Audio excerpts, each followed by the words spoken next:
We're ready. Okay, so good morning, everybody. I'm Ellie, and our question was, what are people doing to create and raise awareness for missing and murdered Indigenous women? The National Crime Information Center reports that in 2016, there were 5,712 reports of missing Indian and Alaska Native women girls through the U.S. Department of the Federal System Missing Person Database. The MUS only logged 116 cases, which is totally unacceptable, which is why we're going to be talking about how people create awareness and how you could possibly help too. So Melissa will start us off by telling us what bills and acts have been signed. And then Eugene will be talking about the Tribal Council and giving us visual information on his PowerPoint. Janelle will be telling us about the walks organized to remember and honor victims. I will talk about how people bring awareness through art projects, and Jacqueline will be talking about the ABA House of Delegates.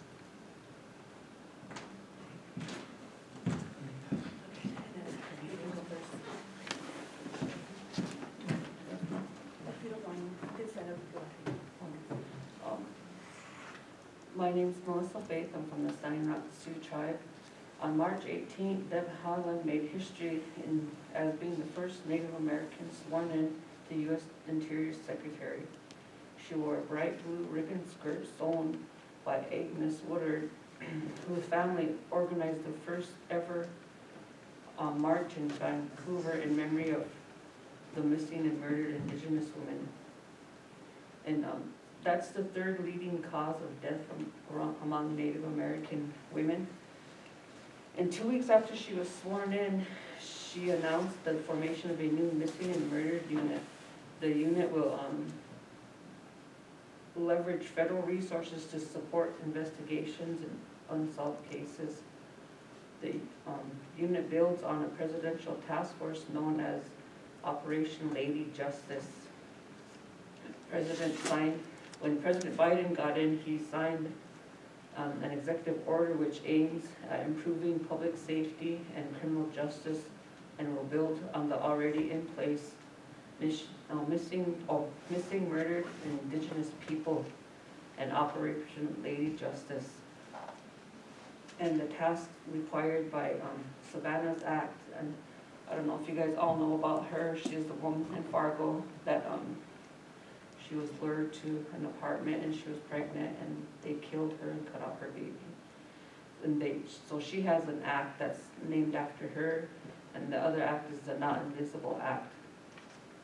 That is just it increases that act increases the coordination efforts to reduce crimes, and it brings together because before the tribes don't have jurisdiction over if a murder happens on the reservation, the FBI comes in and takes over. That act helps, so now everything, the government, the FBI, and the tribes all can work together to help get these murders and stuff solved. And the tribes, because the tribes have no jurisdiction over the cases, and Helen says the unit can take the first steps to address those data gaps and start focusing on prevention. She stated, we have to go upstream and stop the violence, not just treat the symptoms.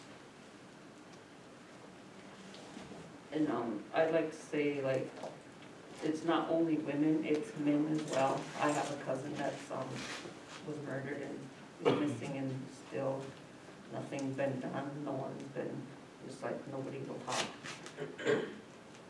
And that's kind of why we chose our question, because there's a lot of families out here that don't know, that have that, not knowing what happened to whoever it was that was missing, and what are they doing to bring awareness? What are they doing to, bring that awareness? Because, when you're in that situation, when you're that victim of that, when you're the victim from that feeling, then, you want to feel like somebody cares. You want to feel like they're doing something, like they were important. That's why we had chosen to choose, what are they bringing awareness? And, they have a lot of groups, and they have, things like this to bring awareness, and, yeah, she thinks they're doing with the Navajo, I'm pretty sure many more, is that they're standing to the council and trying to reform it and talk with the tribal police, everything around that, and to be able to move forward, bring more awareness. They're also trying to move forward about making more agencies to find, help, like the victims, families, and everyone's, they're banding together to walk. They're doing walks, a lot of that. And basically, that's really all. And then now I'm gonna read my article. To help raise awareness for MMIW in Shiprock, New Mexico, they have been organizing walks to remember and honor the women or missing Indigenous people. During these walks, the Navajo police help control the traffic. People that participate in the walks dress up, like wear their shirts or wear the skirts like how she has, or they cover their mouths with red paint. The red paint symbolizes unity and agreement of feeling. I can't say that word that it is. It's solidarity, which means unity or agreement of a feeling for the missing Indigenous people. Many hold signs that have different quotes. Some hold flags, and President Biden had signed a proclamation, a public or official announcement, especially ones dealing with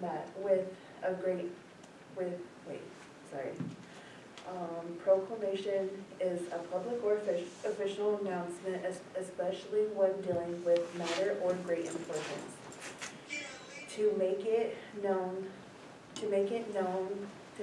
that June 5th is the Missing Indigenous Persons Awareness Day. The walks help build the groups working to bring awareness to the MMIW and other social issues to tribal communities.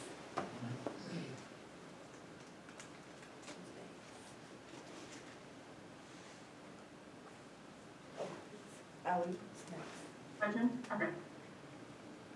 Art is one of the best ways to draw attention to an important topic. The artist Amy Black's piece is placed at the Smithsonian Institution of the National Museum of the American Indian. The Red Dress Project is an outdoor installation of empty red dresses which is centering on the missing and murdered Indigenous women. Jamie hopes to draw attention to the gendered and racialized nature of violent crimes against Native women.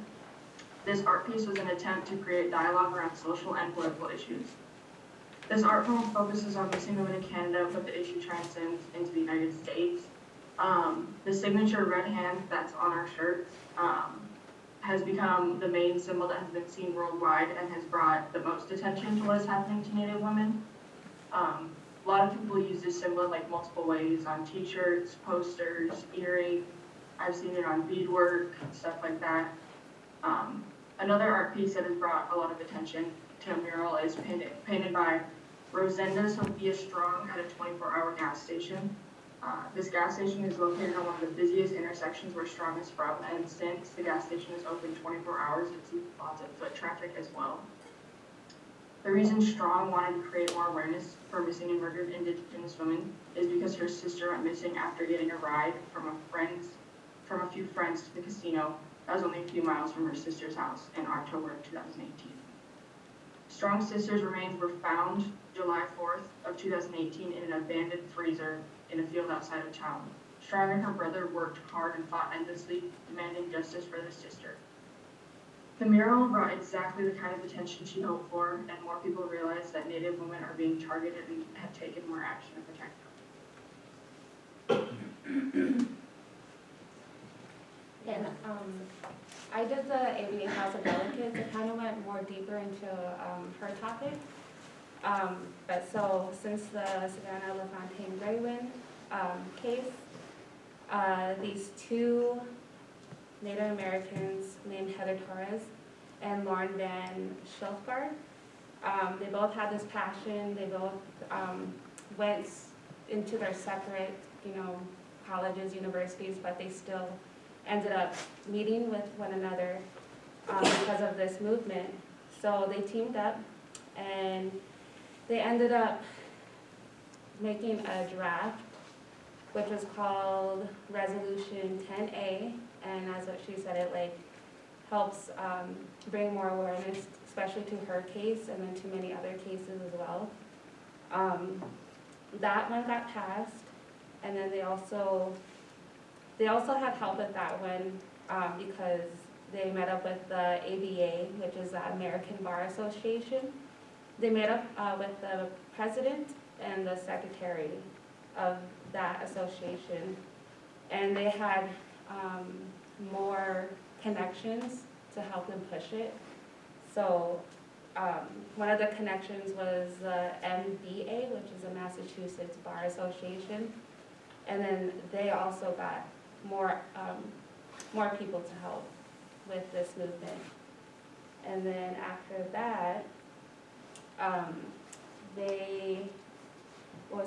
not Heather, but Lauren, she went and did her own thing, and she created another draft, and that was Resolution 116, and it encouraged the Congress to reauthorize the Violence Against Women Act.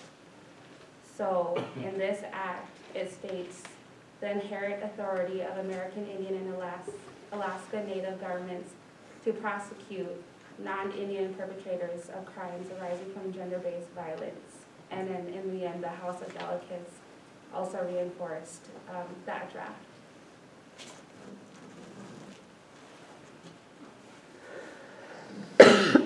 Do you have definitions looked up for your question? Yeah, I did definitions for every little word. That's all right. So our question was, what are people doing to bring awareness? And what is inquired, the character, the people, who they are of a person. And people were people, whether they're men, children, or women, as considered as numeral individuals for grouping and doing, what are they doing is their deeds or preceding happenings or events, such as the walks or the artwork and the bills and the other stuff. The tracks. Yeah.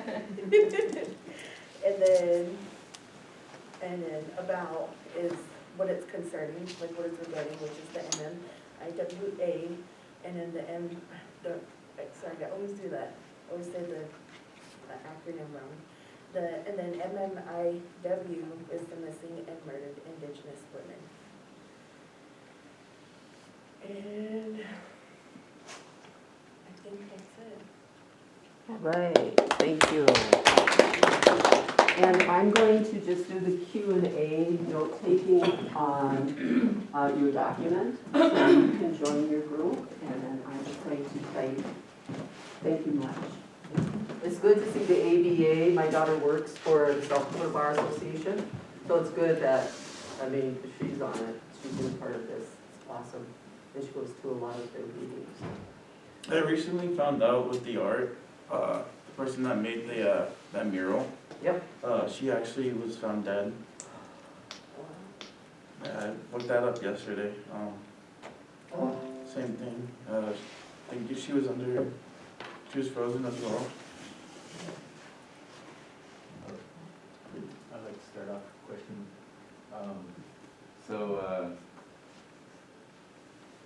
I've had actually 2 relatives and a couple of friends that went missing, never found. And I'm from Wyoming, so Wyoming is a pretty big area, and I wanted to know how you guys feel about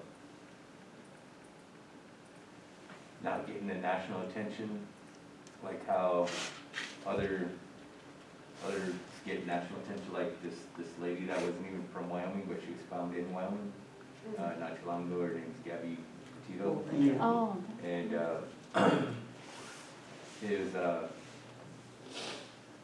it was kind of sad because we only got local attention and she wasn't even from there, but she got the national attention. So how you guys feel about that issue? Like, I think,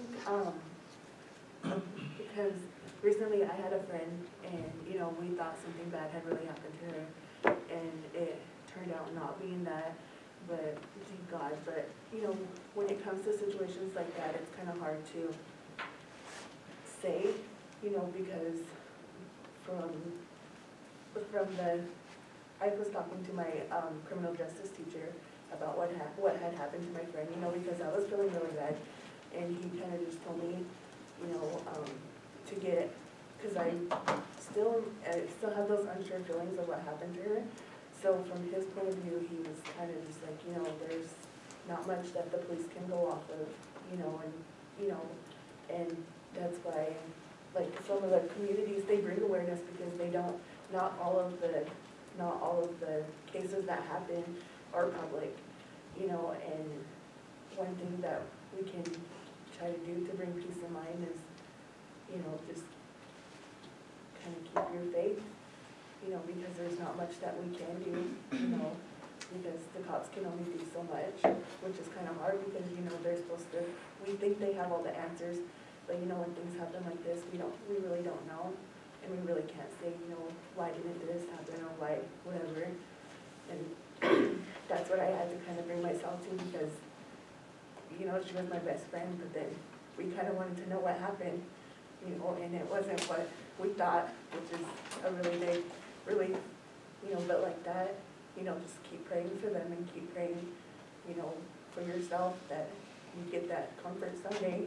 It may not be today, it may not be next week, but, you know, eventually it'll come. And also I think it's not, like, the reason why she probably got so much national attention is because it's not what you know, it's who you know. So she probably had, like, her family probably had, like, a bunch of connections to get her name out there. And, you know, natives, they don't really look at us, they, like, just ignore us. So I feel like with our cases, we don't really know, we're not really friendly towards, like, you know, the white people. But, you know, I feel like it's that kind of situation also. You know, only like 100 out of the 5,000 people have been logged. Like only 116 people have been logged into like the database, and it's kind of, it's really messed up that like we can't get that much like attention, as you said. It's just crazy how many others have this mainstream media, like to talk about the push, all the missing people, like Gabby Petito. It's just a lot that we wish that we could put on. Just to answer your question, there actually is a term for that. It's called missing white woman syndrome. And it's not really a classified term, but it's like an umbrella term for white women who go missing, who get a lot of media attention. I know back in like 2017, there was a lady who was murdered in Chicago, I think. She was like stabbed in the park. She was running at night, and she got a lot of media attention from that, especially once they found out the guy who killed her was an immigrant from Mexico. Gabby Petito's case, it's just kind of one of thousands of women who go missing, and it sounds very insensitive, but it's the truth. I think the amount of media attention she got was really disheartening, because you think about Black women who are murdered. I mean, you think about, what was her name? Breonna Taylor, who was shot in her house by the cops. I mean, that wasn't given any media attention until people finally spoke up about it. And then my senior paper was about missing and murdered Indigenous women. So I was kind of hoping I'd get this topic, but actually one of the reasons they don't log a lot of Indigenous women into the systems is because Native American wasn't one of the classifications they had. So if they found a body of a brown woman, and they would more than likely just label her as Hispanic or Mexican. So it's just, it's sad, but at the same time, they designed the system with a flaw, so there's gonna be flaws that come out of it. Did you come across Secretary Holland's new initiative? She's our Department of the Interior Secretary, and Biden appointed. But she has a category now that she's just devoted in her Department of Interior for MMIW. And that just happened within the last 6 months. Yeah. I just wanted to bring up something about the art thing. I have a friend who I graduated high school with, and her name is Dominique Green. I don't know if none of you know her or not, but she's an artist. Her grandpa is Bill Green, who designed and like drew out the old Fighting Sioux logo with the Indian head and all that. But she's an artist herself, and she painted this MMIW like portrait. And she said it took her 8 hours to paint it. I don't know if you guys want to look it up. Can you shoot me the link to my Gmail, and then I'll put it on their group so that, yeah. Then we can, another One thing I question? wanted to add with that Gabby Petito case too is that national attention and how much effort they put into that, literally found 9 more bodies of people who were missing. They found 9 people looking for 1 person. That's crazy. I Isn't it? found that so crazy. I just got goosebumps because we know there's more. I just, yeah. It's Well, so there was sad. that lesbian couple who was killed in the same town that Gabby Petito, because there is a dash cam footage of her being pulled over by the cops, and then she got separated from her husband. He went to the hotel, she went to the she stayed in like the car. In that same town, there was a couple that night that happened, that they were murdered, and their body was just kind of like thrown out onto like the side of the road. And then, I mean, the only reason those 2 girls got attention is because people believed, I mean, people knew when Gabby Petito went missing, her husband definitely did it. So people were saying like, oh, maybe he killed these 2 as well.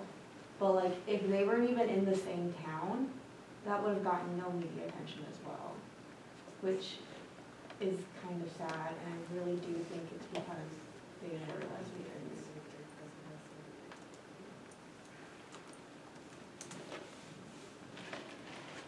Good question. And I got your picture. Beautiful work. Yeah, it took her 8 hours to actually do it. And then her younger sister, she has 2 other sisters as well.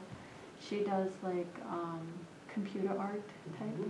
And she made one where it has a female with the red hand painted on her face, and it's like an anime type thing. More like graphics designs. Yeah, kind of like that. I got one more question. Here in the States, it's a little bit different, and we don't have a name for it, but and no, in Canada, you guys kind of talked a little bit about, she said a little bit about, it doesn't just happen to women, it happens to a lot of men too. And in Canada, it's a lot more common because being on the power trail and all that kind of stuff, and learning and hearing all these stories, you hear about these men in Canada who go missing because police officers will arrest them and then take them way out in the middle of nowhere and make them walk back into town in the middle of winter. I don't know if you guys heard a little bit about that, but they call it, there's a name for it, that they actually made a name for it in Canada. They, it's something about taking a night ride or something like that. But it happens, it's more common for men to go missing in Canada than it really is here. Wow. Yeah, they did something like that to someone my family knew in South Dakota, Yeah, and he actually died because he froze to death. so. I don't know the name of the lady down there. Yes, I mean, I like how you guys just, brought up, it happens to men as well. And like I said, there's no name for it down here, but I know there's a name. I didn't really look up anything about that, but I know from just stories, police officers take men out in the middle of nowhere, make them walk back into town and they dying or they barely live, so, Or something could happen to them. yeah. Yeah, and then, back a couple of years ago, my little sister was 5 at the time, so it had to be around 2013. Her dad was murdered down in Campbell. His name was Clay Hagel. I don't know if anybody can see him, knows the Hagels. But, I mean, the FBI got involved because it was on reservation land, and, I mean, that's my little sister's dad, you know, and I'm her big sister, and then we have her mom, and then we have the Hagels, and honestly, I couldn't tell you what happened. We are really close to them because of, I mean, we're family. But I just remember just like hearing nothing about it. I think there was one article in the Bismarck Tribune about, you know, it was kind of just narrowed down to Native man murdered in Cannonball. And it's just like, it was really sad to see because, you know, we knew him. And I think the investigation, I don't know. I don't know. Like, I don't know what happened. I don't know how it went. But just to see how little attention was put into that to somebody who's family. Yeah, and then like me, like, when it happened to my friend, and this was like last week, this happened to her, you know, and I kind of called a lot of people because, you know, I had advocates that I was working with before I came here, and, you know, I was kind of mad because, you know, I was like, are they gonna do anything? You know, because from the sounds of it, they didn't do anything, or they weren't gonna do anything, so last week my mind was kind of everywhere, you know, because I was like, you know, is this as important to them as it is to us that had lost her? And so I was pretty mad, and I called the police station, and I was talking to them, and I was talking to other advocates, and, you know, and then my teacher had asked to get a police report, you know, to kind of give me peace of mind of what happened, so, and he was like, you know, if you want to go through, we can go through it and we can talk about it, because, you know, I was pretty pissed off, you know, because it felt like they weren't going to do anything about it, you know, but we had found out that she had just froze and she was out there, and, you know, that's how she passed away, and that nothing, her autopsy had said that nothing foul, there was no foul play, or there was no sexual assault or anything, and that she had just froze. So that gave us a lot of peace of mind that nothing bad had happened to her, but then again, it's like, these things that are important to us, they're not as important to them. So, you know, as us as a people, it's good that we come together and we bring this awareness, and, you know, and people can talk about it, and we can get it out and get our feelings out. Do you think this police report, just to get the data about her, which I think is a step, it's a step forward? Yeah. Because at least you're getting the police report now. And I don't want to minimize her passing or how she passed, but information is power. And it will help you with your grief, because you're going to go through the anger and all the other 59 ways we grieve. I mean, it's not just 5, because there's so many. But you really talked about how people that are affected by MMIW, how do they go past this event, Yeah. you know? So, yeah. One thing I actually do want to talk about with that is like the police reports, like when the whole Selena Not Afraid thing came up and everyone was like hypothermia, and she was gone for that long.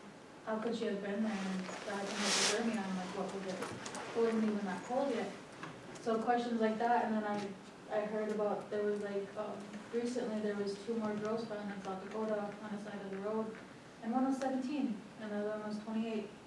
And it's just kind of crazy how things like that happen, so that kind of gets questionable too. And one thing that people keep saying is don't see hypothermia again. This was not hypothermia. What was it, October or Yeah, fall, early fall? Yeah. So it was warm. Yeah. Oh. Do you guys know about any of like the local foundations that help bring attention to these? I know there's like AIM and Sacred Pipe. No, I might have to look into it. And then MHA. I think they organize stuff like that.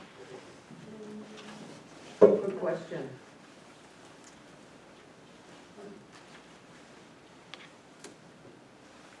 I think Savannah's law really was pushed by former Senator Heidi Heitkamp from North Dakota, because Savannah Graywater was Spirit Lake, wasn't she? Or, yeah, Tournament. But Do you know how long the FBI usually looks into these cases? Because I've seen them around the reservations and they tend to not stay around too long. Do you know how long they keep the cases open or how long they work with these? I'm not sure. Good question. That is a really good question. probably not that long. I've had a few of them knock on my door and because of the lack of street addresses and everything, they kind of just like, you know where this person lives and you have to give them like a vague description and stuff. It's Yeah. tricky for them on that end, you know? Yeah.